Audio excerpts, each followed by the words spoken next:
Headline হলো হঠাৎ করে তালেবান শাসিত আফগানিস্তান, যাকে প্রচন্ড রকম ঘৃণা করত ইন্ডিয়া। এই মোদির ইন্ডিয়া কোন সময় 22 সাল থেকে, যখন থেকে আমেরিকানরা প্রত্যাহার করে ফিরে গেছে বাইডেনের হাতে। না, গ্রাউন্ড প্রিপারেশন সব ট্রাম্প করে দিয়ে গেছিল, সময় পায় নাই। ফলে বাইডেনের জন্য একটা খুবই ক্রুশিয়াল ডিসিশন ছিল, হয় এখনই নালে জীবন না। ফলে উনি উপায় না দেখে সরাসরি আফগানিস্তান থেকে, বাস্তবটা কিন্তু উনি করছেন, ওনার হাত দিয়ে করছে। অদ্ভুত ঘটনা, বাই পার্টিজান হয়ে গেছে জিনিসটা। ট্রাম্প করে গেছিলেন গ্রাউন্ড প্রিপারেশন, যে আফগানিস্তান থেকে সৈন্য উইথড্র করতে হবে। ট্রাম্পের মাথায় একটাই প্রসঙ্গ ছিল, খরচ কমানো রাষ্ট্রের। আপনারা জানেন, আমি ডিটেলে যাব না, আপনারা জানেন যে 14 সাল ছিল, 14 সালের ডিসেম্বর ছিল, আমেরিকান রাজস্ব ডিপার্টমেন্ট, মানে ওরা যেটাকে বলে যে এক্সচেকার আর কি, রাষ্ট্রের আয়দার কত আছে, টাকা পয়সা কত আছে, এগুলোর খবর রাখে যারা, তারা লাস্ট একটা ওয়ার্নিং দিয়েছিল। বাইডেন জিজ্ঞেস করেছিল যে কতদিন পর্যন্ত আফগানিস্তানের সৈন্য রাখাটা ঠিক হবে আমাদের অর্থনীতির জন্য। বহু চিন্তা ভাবনা করে, ক্যালকুলেশন করে রাজস্ব বিভাগ বলেছিল 14 সালের ডিসেম্বরের পরে এটা বইবার মতন কোনো সামর্থ্য আমেরিকান ইকোনমি থাকবে না। তবে বাইডেন সাহেব, তোমাকে যা কিছু করার সময় করতে হবে, না হলে আপনার তোমার সৈন্য ফেরত আনতে হবে। বাইডেন তাই করেছিল, 10,000 সৈন্য রেখে ফেরত আনছিল। এইটার সেকেন্ড ধাপ, সব ফেরত আনতে হবে, আফগানিস্তান ছেড়ে দিয়ে চলে আসতে হবে, অর্থনীতি বইতে পারতেছে এই ঘটনা। সেই কাজটাই করেছিল ট্রাম্প, কিন্তু বাস্তবায়ন করতে পারেনি। মানে সিদ্ধান্ত নিয়েছে, বাস্তবায়নের সময় নেই, তার চলে যেতে হচ্ছিল। এইটাই বাইডেন সিদ্ধান্ত নিয়েছিল যে সে আফগানিস্তান ছেড়ে চলে আসবে। সেই সময় এত ব্যাকগ্রাউন্ড বললাম এই জন্য, সবচেয়ে খেপা ছিল, মানে মুখে বলে বা বড় বোঝানো যাবে না, এমন খেপ ছিল ইন্ডিয়া। তার সব গেল, এত কিছু সাজিয়েছিল, সোনার সংসার সব গেল। ব্রহ্মা চালানি বলে একটা দালাল কলামিস্ট আছে, থিঙ্ক ট্যাঙ্ক করে ইন্ডিয়ান, সে তো এমন রাগ, জিদের ঠেলা আমেরিকাকে গালি দিচ্ছে। একটা কমিউনিস্ট বোধ হয় আমেরিকাকে এরকম গালি দেয় না। চালানি সাহেব এমন চালায় গালি দিছিল, দুনিয়ার ভবিষ্যৎ নষ্ট করে আলাইতেছে, এরকম কথা বলে বসছে। এত কথা কেন বললাম, এবার আসে আসল জায়গাটায়। এই বাক্যটা এখন পড়বো আনন্দবাজার থেকে, বলে বুঝতে পারতেছে। আনন্দবাজার, ইয়াস, কলকাতার পেটি হিন্দুত্ববাদীদের মন থেকে যে ভাষ্যটা আসে, সেটা হলো আনন্দবাজারের ভাষ্য। হিন্দুত্ববাদ 1 নম্বর, পেটি মানে দুনিয়াদারি বুঝে না, এটা মফস্বলী মানুষ। স্বল্প আয়ের একটা মানুষের চিন্তা ও স্বল্পই হয়, বড় পার্টটা দেখতে পায় না দুনিয়া, এই জন্য এদেরকে পেটি বলা হয়। কমিউনিস্টরা যেটাকে আর একটু আদর করে পেটি বুর্জোয়া বলে। পেটি কথাটা ব্যাখ্যা করে দিয়ে এসেছে, পেটি কথাটা ফরাসি পেতিত, ওদের উচ্চারণে পেতিত। পেতিত শব্দের ইংরেজি ভাষাটা হলো পেট, আমরা বাংলায় করে নিয়েছি পেটি। তো পেতিত মানে হলো ক্ষুদ্র, ছোট। তো সেই কলকাতা মানে হলো পেটি বুঝো, পেটি হিন্দুত্ববাদী। কেন? ওদের চোখে কলকাতায় সবচেয়ে বড় শহরটার নাম হলো কলকাতা, এর বড় এর কোনো দুনিয়া দেখে নাই তারা। খোদ দিল্লি কখনো যায় নাই, প্রায় 95% বেশি লোক যায়, মুম্বাই যায় না, মাদ্রাজও যায় না। সবচেয়ে বড় দুনিয়াটা ওদের কাছে কলকাতা। মফস্বল থেকে যদি কলকাতা আসতে পারে, বাবা রে কলকাতায় গেছো, এরকম তাদের না। তাদের ভাষ্যটা হবে আরো ক্ষুদ্র, আরো সংকীর্ণ। এই পেটির সবচেয়ে বড় অপরাধটা হলো একটা সংকীর্ণ দৃষ্টিভঙ্গি থাকে তাদের। তো সেই সংকীর্ণ দৃষ্টিবাজদের, হিন্দুত্ববাদীদের ভাষ্যটা হলো, হঠাৎ করে তালেবান শাসিত আফগানিস্তানের বাগরাম বিমান ঘাঁটিকে কেন্দ্র করে চীন পাকিস্তানের সুর মেলালো ভারত। বললেও বিশ্বাস হবে না, চীন পাকিস্তানের সুর মিলালো ভারত। আনন্দবাজার হেডলাইন এটা। একটু ব্যাকগ্রাউন্ড বলে দিই। এই মুহূর্তে আফগানিস্তানের পররাষ্ট্রমন্ত্রী, আফগানিস্তানের ভিতরে যতগুলো মন্ত্রী আছে তাদের মধ্যে তুলনামূলক ভাবে জায়গাটা বেশি বুদ্ধিমান মনে করা হয়, যার কারণে তাকেই পররাষ্ট্রমন্ত্রী বানানো হয়েছে। মুত্তাকি, যার নাম মুত্তাকি, আর বড় নামটা আছে আমার মনে রাখতে মুশকিল, মুত্তাকির নামটা আমি মনে রাখি। উনি এখন ইন্ডিয়া সফরে আসছে। মজা না? আমার তো হেভি মজা লাগতেছে। যে ইন্ডিয়া আমাদেরকে উঠতে বসতে তালেবান বলে গালি দেয়, এখন এই গালাগালি থেকে কিন্তু সেবা বাদ যায় নাই। কয়েকদিন তুই তালেবানের নেতা, হাসিনা উত্তর যে ক্ষমতায় বসছে ওটা তো তালেবানের নেতা, বুঝছেন? কতবার যে আমাকেও তালেবান বলছে ফেসবুকে, তার তো শেষ নেই ভাই। আমি জল জানত, এখন এটা তো হিন্দুই, আমি আমাকে বলে তালেবান, ইভেন ইন্ডিয়ান এয়ারপোর্টে আমাকে বলছে। এই জন্য আমার সেকালে প্রচুর সিগারেট খেতাম, পকেটে লাইটার নিয়ে উঠতে দিত। আমি আসতেছিলাম আফ্রিকার দেশ থেকে, তখন ও দেশে পকেটে লাইটার থাকলে প্লেনে উঠতে দিত। তা আছে, আমার ইন্ডিয়া যাওয়ার কথা ছিল না, কিন্তু সকালে ভোরবেলা ডিসেম্বর মাস প্লেন নামতে পারে নাই, তাই সাময়িক সময়ের জন্য বোম্বাইয়ে নামছে।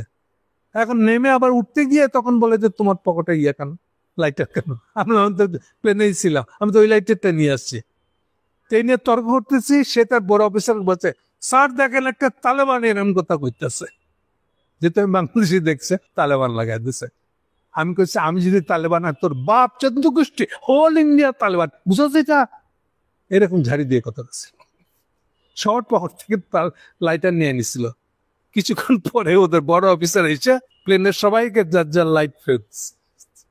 এই হলো ইন্ডিয়ানদের তালেবান কিনা। এত বললাম কেন এই অভিজ্ঞতাটার কথা? আমি ইথিওপিয়া থেকে ফিরতেছিলাম, বললাম এই জন্য এই মুত্তাকি এখন ইন্ডিয়া সফরে আসছে, তালেবান নেমে আসছে হিন্দুত্বর ঘরে। মজা না? বিজয়টা কার হয়েছে? হিন্দুত্ববাদ। এখন তো আর মুত্তাকিকে বরণ করে নেওয়া ছাড়া উপায় নেই, তার বিশাল দরকার মুত্তাকিকে। কেন? ইন্ডিয়ান লোকেরা যে করে খাচ্ছিল আফগানিস্তান, সব তো বন্ধ হয়ে গেছে। ইভেন বন্ধ হয়ে যাওয়ার 4 বছর পর্যন্ত কন্টিনিউয়াস তালেবানের বিরুদ্ধে তারা ক্যাম্পেইন করে গেছে। তালেবানদের এই দোষ, তালেবানদের ওই দোষ, শেষ। কেন এত কথা বলতেছে? এরপরে যে ভাষ্য বলবো সেটা দিয়ে বুঝবে। এই যে শুরুতে বলে দিচ্ছি, চীন ও পাকিস্তানের সুরে সুর মেলালো ভারত। কেন? কোন সুর? কি প্রসঙ্গের সুর? পাগলা ট্রাম্প, যে আমেরিকা জীবনে কখনো কলোনি করে নাই কাউকে, এই কথাটা মনে রাখবেন। বহু লোক দুনপুন ব্যাখ্যা দিবে, কিন্তু দাবি করে বসবে, চ্যালেঞ্জ করবেন তাদেরকে। আমেরিকা কখনোই তার ইয়ে করে নাই, কাউকে কলোনি করে নাই। মনে রাখবেন, আজকে যারা আমেরিকান, আজকে যারা রাষ্ট্র, সরকার, পার্টি ক্ষমতা চালাচ্ছে, এরা সবাই এক্স ব্রিটিশ নাগরিক, অর্থাৎ এথনিক্যালি, জাতগতভাবে তারা ছিল ব্রিটিশ। তারাই আর এক ব্রিটিশ বড় লোক ব্রিটিশদেরকে খেদায় আমেরিকায় স্বাধীন করছে। যারা ওই ব্রিটিশরা কলোনি মাস্টার হিসেবে তাদেরকে আমেরিকায় নিয়ে গেছিল। এই হচ্ছে আমেরিকান স্বাধীনতার ইতিহাস। কার বিরুদ্ধে স্বাধীন হলো? সবাই তো আমেরিকা, সবাই তো ব্রিটিশ। তাহলে কলোনি মাস্টার ব্রিটিশদেরকে খেদায় আম আদমি যারা, কৃষক যারা, যাদেরকে নিয়ে যাওয়া হয়েছিল ইংল্যান্ড থেকে, তারা নিজেদের স্বাধীনতা ঘোষণা করছে। ওইটাই 1776 সালের স্বাধীনতা। এইটা বললাম এই জন্য যে এরপর থেকে যেহেতু তারা একটা ব্রিটিশ কলোনি শাসকের অধীনস্থতা, ঠিক যেমন আমরা কলোনি ব্রিটিশদের অধীনে ইন্ডিয়া দখল করে রাখা যারা রাখছিল, তাদের অধীনে আমরা কলোনি ছিলাম। ফলে কলোনি থাকার দুঃখটা কি এটা তারা বুঝে। বিইং এ সাথে আমরা being a British ex ethnically British যারা, এটা তাদের রিয়েলাইজেশন। এই জন্য দেশের জনগণের মধ্যে প্রবল অ্যান্টি কলোনিয়াল ধারণা আছে। কেউ কাউকে কলোনি করুক তারা পছন্দ করে না। এটা মাঝে মধ্যে 2-4টে পাশের, যেটা এটা তো আমরা বলি আমেরিকা, যেটা উত্তর আমেরিকা, তো আসলে উত্তর আমেরিকার অংশ, দক্ষিণ আমেরিকা যেটা ল্যাটিন আমেরিকা বলে, সেগুলোতে তো তারা খুব পড়ছি, ওখান থেকে যায় বিভিন্ন জায়গায় 2-4 বছরের জন্য দখল করেছে। কিন্তু দেশের ভিতরে এত প্রবল এটা নিয়ে বাতচিত হয়েছে যে কলোনি ছেড়ে চলে আসছে। ফলে আমেরিকানরা কখনোই কলোনি করতে পারে নাই, মানে 1776 সালে পরে। সেই আমেরিকাতে এই ট্রাম্প, এত লম্বা করে বললাম এই জন্য, ট্রাম্প এমনই বেকুব, তার আচরণ এখন কলোনি মাস্টার বলতেছে। মাঝে এত কিছু ঘটে গেল, এত বড় একটা রুজভেল্ট দুনিয়া বদলা হেলাইলো, সেকেন্ড ওয়ার্ল্ড জিতে দিল দুনিয়াকে। ট্রাম্প গাহা একটা ট্রাম্প, নিজের দেশের হিস্ট্রি জানে না। সে এখন বলতেছে বাগরাম এয়ারপোর্ট দখল করতে হবে আমার।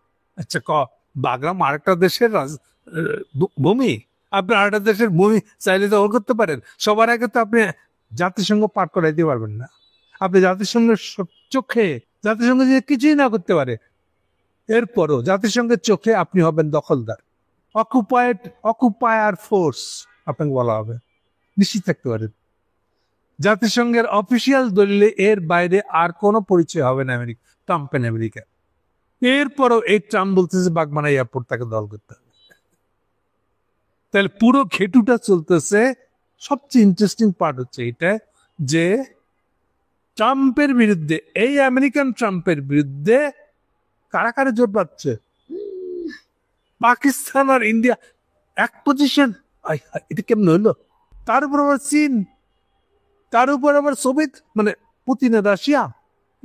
বাকি থাকলো গিয়ে খেয়াল করে না, যেখানে ইন্ডিয়ানদের এখনো ঘোষিত ফরেন পলিসি হচ্ছে আমেরিকানরা যদি চীন থেকে ইন্ডিয়াকে, চীনকে যদি ওই যে ইন্দো প্যাসিফিক থেকে বাইট করে দেয় তাহলে তো আমাদের ভালো। ইন্ডিয়ানরা এখন মনে করে এটাই তাদের ফরেন পলিসি। সেই ইন্ডিয়া মনে করতেছে আমেরিকারদের বাগরাম এয়ারপোর্ট দখল করাটা আমরা এটা ঠিক মনে করি না, অর্থাৎ এশিয়া থেকে খেতাই দিতে হবে আমেরিকাকে। এই প্রশ্ন আমরা ওইদিকে রাশিয়া থেকে এদিকে চীন, ইন্ডিয়া, পাকিস্তান সবাই একমত। মজার কথা না? এই জন্যই আমাদের আনন্দের পত্রিকা এটাকে হেডলাইন বানাইছে, হেডলাইন বানায় রিপোর্ট করেছে। আর মুত্তাকি ইন্ডিয়ার সফর করতেছে। বাকিটা আপনারা এখন আন্দাজ করেন যে এশিয়া থেকে আমেরিকা খেদানোর জন্য একজোট হয়ে গেছে, তাদের নিজেদের মধ্যে যতই বিরোধিতা থাক না কেন। এখন লাস্টে যে কথাটা বলবো, আমি ভূ রাজনীতি শুনতে শুনতে বিরক্ত। গ্লোবাল রাজনীতি, গ্লোবাল রাজনীতির আগামী অভিমুখটা কোথায় যাবে সেইটার এখন একটা প্রেডিকশন দিব। আমি বারবার বলেছি, এটা আমার ইচ্ছা খেয়াল না যে আমি চীনকে ভালোবাসি না আমি আমেরিকাকে ভালোবাসি। যে যাকে ভালোবাসে তার ফেভারে একটা বয়ান নিবে এ ব্যাপারে না, এটা আমাদের ইচ্ছা অনিচ্ছার বাইরে। চীনের উত্থান আর আমেরিকার পতন, এই জিনিসগুলা আমরা কে কাকে পছন্দ করি আর কে কাকে ঘৃণা করি তার সঙ্গে একেবারেই সম্পর্কিত না। ওরা নিজে ইভেন ওইসব দেশে শাসকদেরও ইচ্ছা কি তা দ্বারা নির্ভর করে না। এই দৃশ্যগুলো, এই ধরনের বিষয়গুলোকে বলে অবজেক্টিভ, সাবজেক্টিভ না। অবজেক্টিভ মানে যা সাবজেক্টিভ না, সাবজেক্টিভ না মানে যা মানুষ ঠিক করে নাই। সাবজেক্ট মানেই বুঝবেন মানুষ। সাবজেক্ট অবজেক্ট শব্দটার ব্যবহার অনেক জায়গায় দেখবেন, আমি প্রায়শই ব্যবহার করি। শব্দের অর্থ আমরা তাদেরকে আর একবার পরিষ্কার করে দিলাম। সাবজেক্টিভ মানে হলে যেটা ব্যক্তি ঠিক করতে পারে, নির্ধারণ করে দিতে পারে গতি মুখটা কি হবে। আর অবজেক্টিভ মানে যেটা আমি ঠিক করে দিতে পারি না, কোনো মানুষ ঠিক করে দিতে পারে না। আজকে বিশাল একটা ঘূর্ণিঝড় আসবে কিনা এটা মানুষ ঠিক করতে পারবে না। তাহলে এটা অবজেক্টিভ ঘটনা।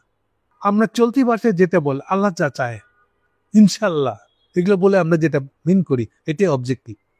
দেখেন সব কিন্তু আপনারাই ব্যবহার করেন, কিন্তু কে আপনাকে দুইটা মিলটা দেখাই দেয় না। প্রথমত আপনি ইনশাল্লাহ বললে তো আপনি একটা ইসলাম লোক পশ্চাৎপদ বলে আপনাকে আপনার বিরুদ্ধে ক্যাম্পেইন করবে, কিন্তু ও জানেন না যে এই যে কথাটা বলা, ইনশাল্লাহ বলা, আল্লাহ চাহে তো এরকম ভাবে বলাটা, এটি তো অবজেক্টিভ বলা। মানে এটা মানুষ ঠিক করে না, যে আল্লাহ ঠিক করে, অর্থাৎ অবজেক্টিভলি যেটা ডিসাইডেড। ক্লিয়ার হচ্ছে নিশ্চয় সাবজেক্ট। এখন আসেন, আমি বহুদিন থেকে বলে আসছি যে অবজেক্টিভ ঘটনাটার টেন্ডেন্সিটা হলো হচ্ছে চীন উঠতেছে, আমেরিকা পড়ে যাচ্ছে। ইন্ডিয়ান কুতুবগুলা মাতবরগুলা শুনে নাই, এমনকি সর্বশেষ শশী থারুর যে আর্টিকেলটা লিখছে তাতেও শুনে নাই। তাদের খায়েশ হলো, মোদির মতনও তাদের খায়েশ হলো তারা আমেরিকার গলায় লটকায় থাকবে। এটা তো হইলে তাদের বেশি লাভ হয়। ওরা বুঝতেই পারছে না যে এটা তাদের ইচ্ছের উপর নির্ভর করে না, তারা আমেরিকার গলায় লটকায় থাকতে পারবে কিনা। ফলে এখন যেটা ট্রাম্পের বাণিজ্য যুদ্ধ, শুল্ক যুদ্ধর নামে ইন্ডিয়াকে একেবারে কুপাঘাত করে রেখে দিয়েছে, এটাই হলো আমেরিকার লাস্ট পড়ে যাওয়ার, অর্থনৈতিকভাবে পড়ে যাওয়ার শেষ পেরেক। সে চীনের কাছে এই জন্য হেরে যাওয়াটা তৎপর আরো বেশি অগ্রসর করার দিকে আগাবে, এই পদক্ষেপটা তাই হবে। কিন্তু এখনো মোদির যে আগামী নভেম্বরের শেষে তারা আবার একটা ট্রাম্পের সাথে গাঁটছাড়া বেঁধে ফেলতে পারবে। ফ্যাক্ট হচ্ছে এই গাঁটছাড়া বাঁধার মতন কোনো সুস্থ পরিস্থিতি থাকবে না। তারই সিমটম হচ্ছে এটা। কে বলেছে আবার মনে করে দিই, ইন্ডিয়া, পাকিস্তান, চীন, রাশিয়া একসাথে মিলে স্টেটমেন্ট দিচ্ছে। সেই স্টেটমেন্ট এখন দিকে পড়ে শোনা। স্টেটমেন্টের যে অফিস, যেই ফরেন মিনিস্ট্রির অফিসটা থেকে বেরোয়, ওটা রাশিয়াকে করা হয়েছে প্রধান। রুশ বিদেশ মন্ত্রকের প্রকাশ করে এক যৌথ বিবৃতি, কথা খেয়াল রাখবেন। রুশ কেন? যে চীন থেকে করলে ইন্ডিয়ানদের মেলা কাঁচা বাচার লাগে। আচ্ছা, রাশিয়ার সাথে সম্পর্ক ভালো, এই জন্য রাশিয়াতেই এই জয়েন্ট স্টেটমেন্ট গুলা, তৎপরতা গুলা হেডকোয়ার্টার বানানো হচ্ছে। সেখান থেকে বলা হচ্ছে পাঠান ভূমি মানে আফগানিস্তান ও তার প্রতিবেশী কোন রাষ্ট্রে বিদেশি শক্তির সামরিক পরিকাঠামো, ইনফ্রাস্ট্রাকচার, পরিকাঠামো তৈরি এবং সেনাবাহিনী, সামরিক পরিকাঠামো তৈরি ও সেনাবাহিনী মোতায়েনের চেষ্টাটা অগ্রহণযোগ্য। এটা আঞ্চলিক শান্তি ও স্থিতিশীলতার পরিপন্থী। আমার ধারণা আপনারা পরিষ্কার বুঝতে পারতেছেন যে এই চারটা দেশ দেখেন পরস্পর বিরোধী। তারা অন্তত ইন্ডিয়া পাকিস্তানের মধ্যে এনিমিটি আর বোধের তুলনা আর কোনো এনিমিটি নেই এরকম। এই শত্রুতার মূলত কোনো শত্রুতা, সে ইন্ডিয়া পাকিস্তান একসাথে মিল্লা চীন রাশিয়ার সাথে 4 দেশ মিলে এটা বিবৃতি দিয়া আমেরিকার সম্পর্কে বলতেছে তারা বাগরাম এসে যেন না বসার চেষ্টা। এটা এশিয়ার শান্তি শৃঙ্খলায় শুধু না, এটা পাঠানভূমি আফগানিস্তানের নিজের শান্তি শৃঙ্খলার জন্য ক্ষতিকর। ফলে এখানে শান্তি স্থিতিশীলতা নষ্ট হবে। কত পড়া বক্তৃতা, একটু খেয়াল রাখেন। এর সিগনিফিকেন্স আপনারা এখন ভাবতে থাকেন এবং আরো মজার মজার তথ্য দেখতে থাকবেন আগামী।